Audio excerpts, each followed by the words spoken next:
नमस्कार, बहुत स्वागत है आपका। आप देख रहे हैं ग्रैंड धर्मा सन्मार्ग। ज्येष्ठ माह के कृष्ण पक्ष की एकादशी को अपरा एकादशी कहते हैं। अपरा एकादशी का व्रत इस बार 26 मई को रखा जाएगा। अपरा एकादशी का व्रत मुहूर्त क्या है, पारण कब करेंगे और कौन सा महाप्रयोग करें कि जीवन की मुश्किलें समाप्त हो जाए, तमाम बातें जारी है। वीडियो के अंत तक बने रहें।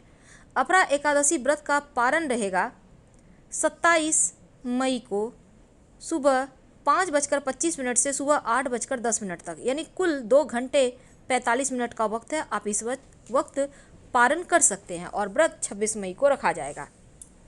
तो अपरा एकादशी, जिसे हम अजला एकादशी या अपरा एकादशी दोनों ही नाम से जानते हैं, इस दिन भगवान त्रिविक्रम की पूजा करने का विधान है।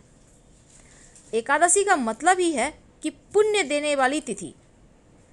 इस दिन व्रत रखने से आपका मान सम्मान कीर्ति बढ़ता है, पुण्य प्राप्त होते हैं, धन वृद्धि होता है और मनुष्य को ब्रह्म हत्या, परनिंदा, प्रेत योनि जैसे पापों से मुक्ति भी मिल जाता है।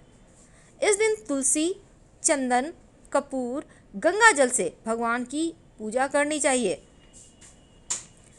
तो अपरा एकादशी से एक दिन पहले यानी 10वीं तिथि की शाम को सूर्यास्त के बाद भोजन ना करें। रात्रि में भगवान का ध्यान करते हुए सोएं और तुलसी के दल का प्रयोग पूजा में जरूर करें, वरना आपका पूजा स्वीकार ही नहीं होगा। व्रत रखते हैं तो छल कपट, बुराई, झूठ बोलना, इन चीज़ों से दूर रहें। चावल भूल कर भी ना खाएं, चाहे आप व्रत रखते हो या ना रखते हो। इस दिन भगवान के निमित्त विष्णु सहस्त्र नाम का पाठ जरूर करें। तो पुराणों में अपरा एकादशी का महत्व बहुत ज़्यादा बताया गया है। धार्मिक मान्यता के अनुसार जो फल गंगा तट पर पितरों को पिंडदान करने से होता है, वही अपरा एकादशी का व्रत रखने से होता है। जो फल कुंभ में केदारनाथ के दर्शन से, बद्रीनाथ के दर्शन, सूर्य ग्रहण में स्वर्णदान करने से मिलता है, वही फल अपरा एकादशी का व्रत रखने से मिलता है। तो भगवान जी की पूजा कैसे करेंगे? सुबह सुबह ब्रह्म मुहूर्त में उठिए, पवित्र नदी सरोवर में नहाएं या घर में ही गंगा जल डालकर पानी में नहा लें। स्वच्छ वस्त्र धारण कर अपने घर के पूजा स्थान को पवित्र करें। उसके पहले आप अपने घर के मुख्य दरवाजे को सफाई कीजिएगा और आम के पत्तों का या अशोक के पत्तों का बंधनवार लगाइए। शुभ मंगल प्रतीक चिन्ह जरूर बनाइए और फिर आप अपने घर के पूजा स्थान पर जब पूजा करने बैठेंगे तो भगवान को पंचामृत से स्नान करा सकते हैं, या आप चाहें तो शंख में दूध और जल भरकर स्नान करा सकते हैं। स्वच्छ वस्त्र से पोछे, फिर वस्त्र पहनाएं और इसके बाद भगवान को मनपसंद उनकी पुष्प यानी गेंदे का पुष्प का हार पहनाएं। फिर उन्हें पुष्प, धूप, दीप और नैवेद्य अर्पित करें, तिलक करें और फिर पूजा आरंभ करें। पहले गणेश जी की पूजा करें, फिर भगवान श्री हरि विष्णु और माँ लक्ष्मी की पूजा करें। यदि आप व्रत रखते हैं तो फल खाएं। माँ लक्ष्मी के साथ श्री हरि की आरती जरूर कीजिएगा एक साथ। और इस दिन भगवान को भोग में जो भी भोग लगाएं, पंचामृत का भोग लगाएं या फिर आपने फल का लगाया है या आपने जो पंजीरी होता है बनाया है, तो तुलसी के पत्ते जरूर अर्पित कीजिएगा, क्योंकि बिना तुलसी के पत्ते का भगवान भोग ही स्वीकार नहीं करते। इस दिन केले का महाप्रयोग किया जाता है। आपको चाहिए होगा 2 केला। 2 केला यानी एक ही साथ लगा हुआ, जिसको हम जोड़ी केला कहते हैं, यानी डंठल एक में सटा हुआ होगा। जुड़वा केला नहीं लेना, लेकिन डंठल दोनों केले का सटा हुआ होना चाहिए, अलग अलग मत कीजिएगा। अब एक केले पर कुमकुम की सहायता से स्वस्तिक बना दें और दूसरे केले पर कुमकुम से ही अपना नाम लिखें। अब भगवान श्री हरि के सामने आप उनको अर्पित कर दें।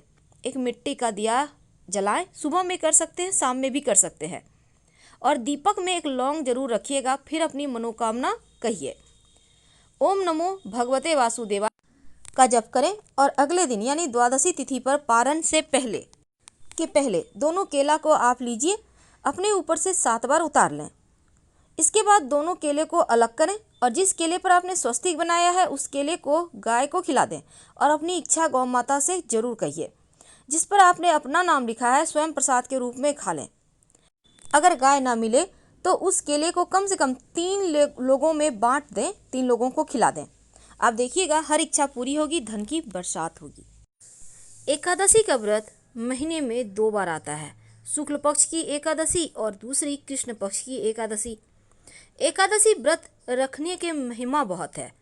कहा जाता है कि एकादशी का व्रत करने से इंसान के शरीर में एक निश्चित संतुलन बनता है। साथ ही व्यक्ति कोई भी कार्य अगर ईमानदारी से करे तो वो भी पूरा हो जाता है। अगर आप एकादशी व्रत का पालन करते हैं, अनजाने में हुए आपके पाप भी दूर हो जाते हैं। व्यक्ति को पुण्य की प्राप्ति होती है, साथ ही मोक्ष की भी प्राप्ति होती है। पुराणों में साल में आने वाली सभी एकादशी व्रत का विशेष महत्व कहा गया है और हर वर्ष 24 एकादशियां आती हैं। अब एकादशी ऐसी मान्यता है कि एकादशी की शुरुआत उत्पन्ना एकादशी से होती है और इसी एकादशी से एकादशी देवी उत्पन्न हुई थी। इसके बाद ही एकादशी व्रत का आरंभ हुआ। वैसे तो जो भी व्यक्ति एकादशी का व्रत रखकर भगवान श्री हरि विष्णु या विष्णु भगवान के किसी भी रूप का पूजा करता है तो कई जन्मों के जाने अनजाने पाप से मुक्ति मिलती है। साथ ही ऐसे व्यक्ति को मृत्यु के बाद वैकुंठ लोक की प्राप्ति होती है। लेकिन एकादशी व्रत के नियम भी हैं और इस दिन हर एकादशी व्रत के अलग अलग कथा हैं, अलग महत्व हैं और सुनने का भी विधान है। तो सभी एकादशी के लेकिन व्रत करने के नियम एक ही हैं। एकादशी व्रत का उद्यापन अगले दिन यानी द्वादशी के दिन किया जाता है। कुछ ऐसे कार्य हैं जो एकादशी के दिन नहीं करना चाहिए और कुछ ऐसे कार्य हैं जो जरूर करना चाहिए। एकादशी के दिन चावल नहीं खाना चाहिए। एकादशी के दिन बुरे और गलत बातें भी करने की मनाही है। एकादशी के दिन क्रोध ना करें, साथ ही किसी से भी मानसिक या शारीरिक रूप से लड़ाई भी ना करें। इस दिन मांस मदिरा का सेवन बिल्कुल भी ना करें। झूठ बोलने से बचें। किसी की निंदा चुगली ना करें। भगवान श्री हरि की ज़्यादा से ज़्यादा आराधना करें। संभव हो तो रात में जागरण करें या फिर कम से कम एक दीपक ही जला दें रात 11 से 1 के बीच अपने घर के पूजा स्थान पर। एकादशी के दिन पान और सुपारी भी नहीं खाना चाहिए क्योंकि भगवान श्री हरि को अर्पित होता है। इसके साथ ही इस दिन आप व्रत करें या ना करें पर भगवान श्री हरि की आराधना जरूर करें। भगवान श्री हरि की मंत्र का जप ज़्यादा से ज़्यादा करें क्योंकि जितना ज़्यादा आप जप करेंगे मंत्र उतना ही ज़्यादा आपके जीवन की परेशानियां समाप्त होगी, आपके जीवन के कष्ट मिटेंगे। तो एकादशी व्रत की बहुत सारी महिमा है, लेकिन पूजा पाठ भगवान श्री हरि विष्णु की ही होगी। अब देखिए एकादशी व्रत है क्या, महत्व क्या है। पुराणों में एकादशी को हरि दिन हरिवासर के नाम से भी जाना जाता है और इस व्रत को वैष्णव और गैर वैष्णव दोनों ही संप्रदायों के लोग करते हैं। ऐसा कहा जाता है कि एकादशी का व्रत करना, हवन यज्ञ करना, वैदिक कर्म कांड करना, ये सभी चीज़ों से ज़्यादा आपको सिर्फ व्रत करने से पुण्य मिलते हैं। और इस व्रत को रखने की एक और मान्यता ये है कि इससे पूर्वज और पितरों को स्वर्गलोक की प्राप्ति होती है। स्कंद पुराण में भी एकादशी व्रत के महत्व के बारे में बताया गया है। जो भी व्यक्ति इस व्रत को करता है उसके लिए एकादशी के दिन गेहूं, मसाले, सब्जियां भी नहीं खाना चाहिए। आप फल जूस लेकर खा सकते हैं, रह सकते हैं। हालांकि इस एकादशी व्रत के दिन बहुत सारे नियम हैं, तो तमाम नियमों के बारे में भी हम जानेंगे, पर इस दिन एक छोटा सा प्रयोग किया जाएगा, वो भी हम आपको बताएंगे। व्रत करने जो लोग व्रत आज कर रहे हैं उनको कुछ चीज़ों से दूर रहना चाहिए। जैसे कि एकादशी के दिन दांत साफ करने के लिए लकड़ी का दातुन इस्तेमाल ना करें। आप नींबू, जामुन या फिर आम के पत्तों को चबा लें और फिर उंगली से कंठ साफ कर लें। वृक्ष से पत्ता भी नहीं तोड़ना चाहिए। अगर आपने व्रत किया है तो स्वयं के गिरे हुए पत्तों का इस्तेमाल करें। आप चाहें तो घर में ही आप श्रीमद् भागवत गीता का पाठ करें 11वें अध्याय का, या फिर सुन भी सकते हैं। ओम नमो भगवते वासुदेवाय मंत्र का ज़्यादा से ज़्यादा जप करें। दान धर्म करने की भी मान्यता है। एकादशी के अगले दिन द्वादशी तिथि के दिन आपको सुबह उठकर सुबह 8 अमूमन हर एकादशी तिथि में सुबह 5:30 से 8 सवा 8 के बीच ही आपको पारण करना चाहिए। और पारण करने के पहले आप थोड़ा सा पैसा निकाल दें या फिर कुछ सामान निकाल दें या सामान्य भोजन की तरह ही कुछ खाना वगैरह निकाल दें। ऐसा करके फिर आप व्रत तोड़ें। त्रयोदशी तिथि से आने से पहले ही व्रत का पारण कर लें, इस बात का ध्यान रखें क्योंकि एकादशी व्रत का पारण द्वादशी तिथि में ही होना चाहिए। तो आप कोई चूक ना हो इसका ध्यान रखें। भले ही आप 24 एकादशी ना करें, मुख्य एकादशी करें, लेकिन आप नियमों का पालन जरूर कीजिएगा।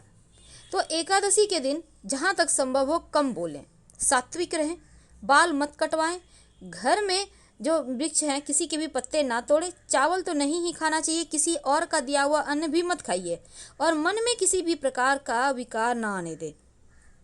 अब जैसे कि बहुत सारे लोग क्या करते हैं, फलारी में गोभी, पालक, सलजम वगैरह जूस वगैरह ले लेते हैं, मत खाइएगा, आप फल खाइए।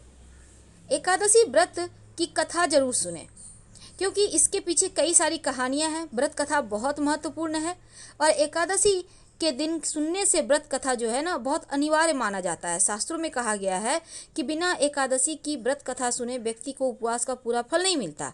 और तमाम बातें अभी तक हमने आपके साथ साझा किया कि कैसे एकादशी का व्रत करना चाहिए और क्या करना चाहिए। लेकिन आज हम एक छोटा सा प्रयोग लेकर आपके साथ जुड़े हैं। एकादशी के दिन आप जब व्रत करेंगे तो शाम के समय एक छोटा सा काम कीजिएगा। आप अपने घर में जब शाम में दिया बाती करेंगे तो दीपक में एक लौंग डाल दीजिए और अपनी मनोकामना कहिए, फिर आरती वगैरह करें, पूरे घर में दिखाएं। आप चाहें तो कपूर के सहारे लौंग डालकर जलाकर भी पूरे घर में दिखा सकते हैं या घी का बाती में भी कर सकते हैं।